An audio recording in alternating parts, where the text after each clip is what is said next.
नमस्कार, मैं हूं आपके साथ अंकिता पाल। बुलेटिन की शुरुआत करते हैं। हिमाचल हाईकोर्ट के नए चीफ जस्टिस राजीव शखधर ने आज पद और गोपनीयता की शपथ ली है। हिमाचल के राज्यपाल शिव प्रताप शुक्ल ने राजभवन में उन्हें पद और गोपनीयता की शपथ दिलाई है। और राजीव शखधर पहले दिल्ली हाईकोर्ट में वरिष्ठ जज के रूप में भी कार्यरत थे। सुप्रीम कोर्ट कॉलेजियम की ओर से उन्हें हिमाचल का मुख्य न्यायाधीश बनाने की सिफारिश की गई थी, जिसके बाद उनकी तैनाती की गई, अधिसूचना जारी की गई और chief justice MS Ramchandra Rao की जगह लेंगे, जिन्हें हाल ही में झारखंड हाईकोर्ट का मुख्य न्यायाधीश नियुक्त किया गया है। रामचंद्र राव को मई 2023 में हिमाचल के चीफ जस्टिस बनाया गया था।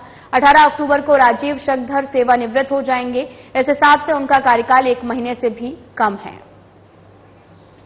एक बड़ा ही इम्पोर्टेंट पद है, आप जानते हैं। और पहले तो मैं स्टेट ऑफ हिमाचल के लोगों को ये एश्योरेंस देना चाहता हूं कि I will try to uphold the rule of law so that we have a just and orderly society.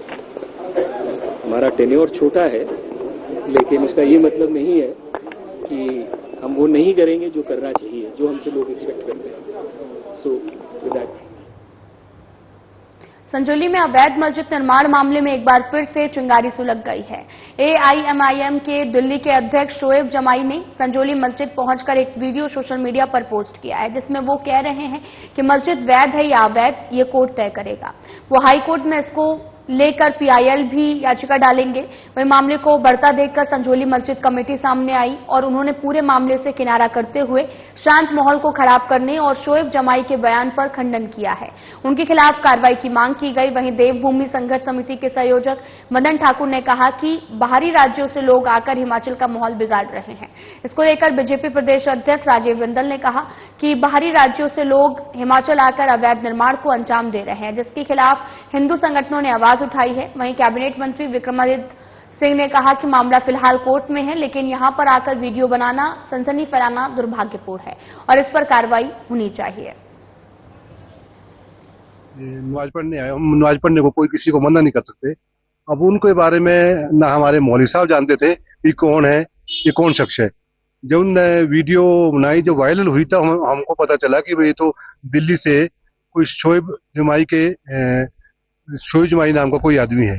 और ये आपको पता है, ये ओवैसी जी का एएमआई के आदमी है। उनका सबको पता कि कौन है।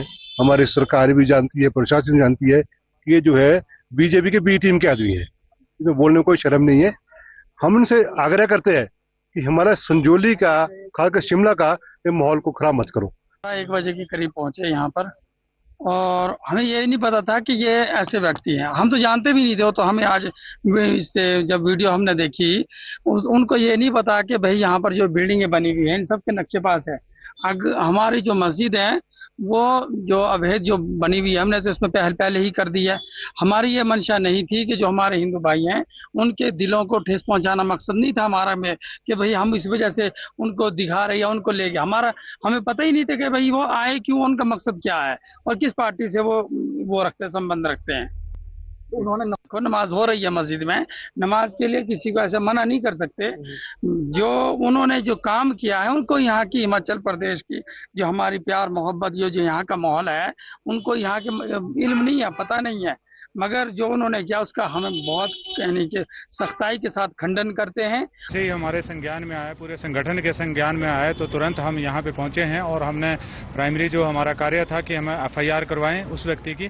क्योंकि दुर्भाग्य की बात इस प्रकार से है कि हिमाचल प्रदेश में शिमला संजौली आप सभी ने देखा है, जो एक नींव बनी यहाँ से अवैध निर्माण की, और पूरे हिमाचल प्रदेश में जिसकी आवाज गूंजी, आज हर मार्केट में आवाज गूंज रही है कि जो अवैध है वो अवैध है, उसको हटाया जाए।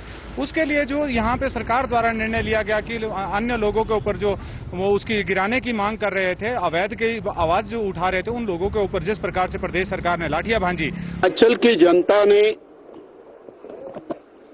अनेक स्थानों पर सड़कों पर उतरकर अपने भाव व्यक्त किए हैं। हिमाचल के जनमानस ने हिमाचल में जो डेमोग्राफिक चेंज हो रहा है, उस चेंज के दृष्टिगत आंदोलन किए।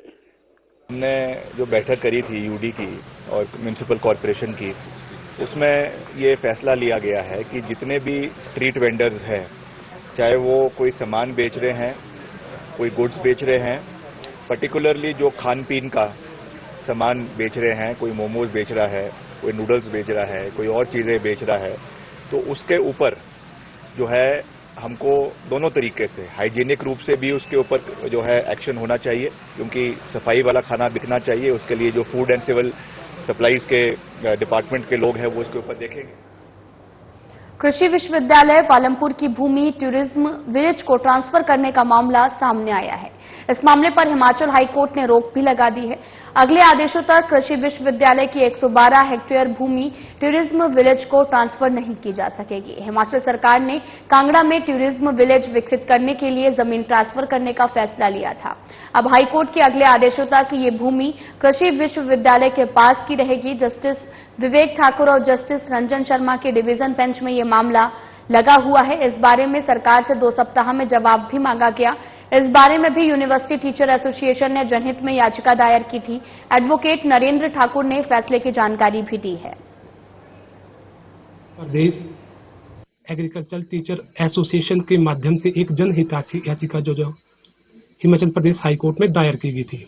प्रदेश सरकार द्वारा अभी हाल ही में एक निर्णय लिया गया था, जिसके तहत हिमाचल प्रदेश एग्रीकल्चर यूनिवर्सिटी की 112 हेक्टेयर जमीन जो थी, जो टूरिज्म विलेज डेवलप करने के लिए ट्रांसफर करने का निर्णय लिया गया था, उसके अंगेंस्ट ये जनहित याचिका दायर की गई थी। क्योंकि जब यूनिवर्सिटी स्टैब्लिश हुई थी 1978 में, उस दौरान यूनिवर्सिटी की जो टोटल लैंड थी वो 414 हेक्टेयर थी, लेकिन इन बिटवीन जो थी वो 100 हेक्टेयर अदर डिपार्टमेंट के साथ Vikram Batra college science and museum के लिए 100 हेक्टेयर जमीन जो थी वो ऑलरेडी स्पेयर की जा चुकी थी। पंडित दीनदयाल उपाध्याय की जयंती पर शिमला स्थित बीजेपी मुख्यालय में पुष्पांजलि कार्यक्रम का आयोजन किया गया, जिसमें बीजेपी प्रदेश अध्यक्ष राजीव बिंदल मुख्य रूप से मौजूद रहे हैं। राजीव बिंदल ने कहा कि पंडित दीनदयाल उपाध्याय प्राचीन भारत के वो ऋषि हुए जिन्होंने भारत के प्रत्येक पहलू पर दर्शन लिखा। बीते 2 शताब्दियों में 3 विचारक हुए हैं जिन्होंने देश की दिशा कैसी होनी चाहिए अपने अपने दृष्टिकोण से विचार दिए हैं। वहीं स्वर्गीय राम मनोहर लोहिया और पंडित दीनदयाल उपाध्याय के चिंतन में कुछ समानताएं होने के बावजूद दीनदयाल का चिंतन पूरी तरह से भारतीय संस्कृति पर आधारित चिंतन है। वहीं कांग्रेस के आड़े हाथों लेते हुए राजीव बिंदल ने कहा कि हिमाचल में कांग्रेस सरकार लगातार जनता की कमर तोड़ने का काम कर रही है। संघ के संस्थापक हमारे प्रेरणा स्रोत पंडित दीनदयाल उपाध्याय जी का जन्म जयंती है।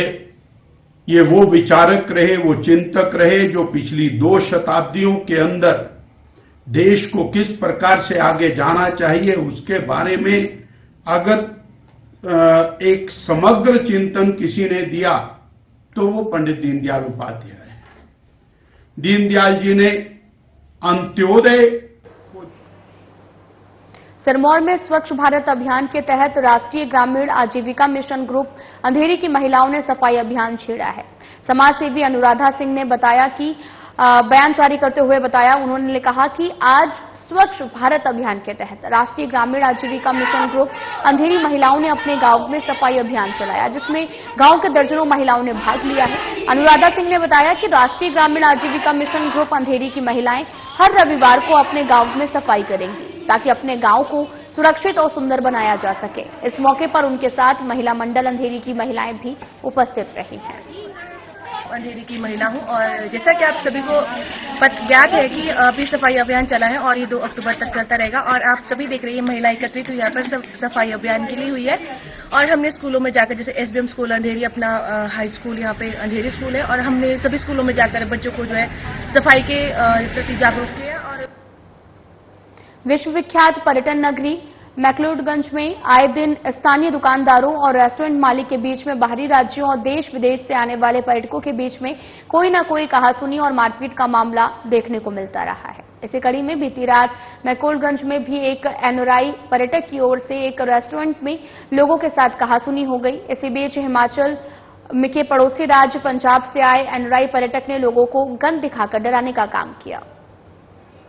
पिछली शाम को पुलिस थाना मैक्लोडगंज के अंतर्गत एक कैफे में कुछ युवक जो कि पंजाब के पर्यटक हैं तो वो यहाँ पर आए हुए थे। तो वो जैसे वहाँ पे कैफे में ड्रिंक्स ले रहे थे और भोजन कर रहे थे, तो इसी दौरान जो है उनकी किसी बात को लेके जो कैफे के कर्मचारी हैं उनसे बहस हो गई। और बिलासपुर जिले के विधानसभा क्षेत्र श्री नैना देवी के बहल गांव में गोलीकांड की घटना सामने आई। इस घटना में एक व्यक्ति पर 3 गोलियां चलाई गई। ये घटना कल शाम की बताई जा रही है। थाना कोट पुलिस मौके पर पहुंची, छानबीन शुरू कर दी गई। स्थानीय लोगों की माने तो इस घटना को अंजाम देने वाले 5 व्यक्ति हैं, जिसमें से पुलिस ने 4 व्यक्तियों की पहचान कर ली है। यहाँ से आपको पता ही होगा, वैसे तकरीबन लोकल बंदों को पता ही है।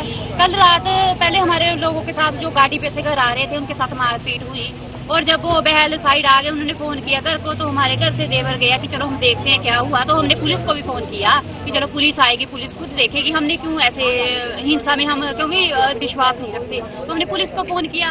जब पुलिस को फोन किया तो पुलिस ने बोला कि आप जाओ बहल में हम आ रहे हैं। जब हम वहां गए तो फिलहाल बुलेटिन में इतना ही। नमस्कार।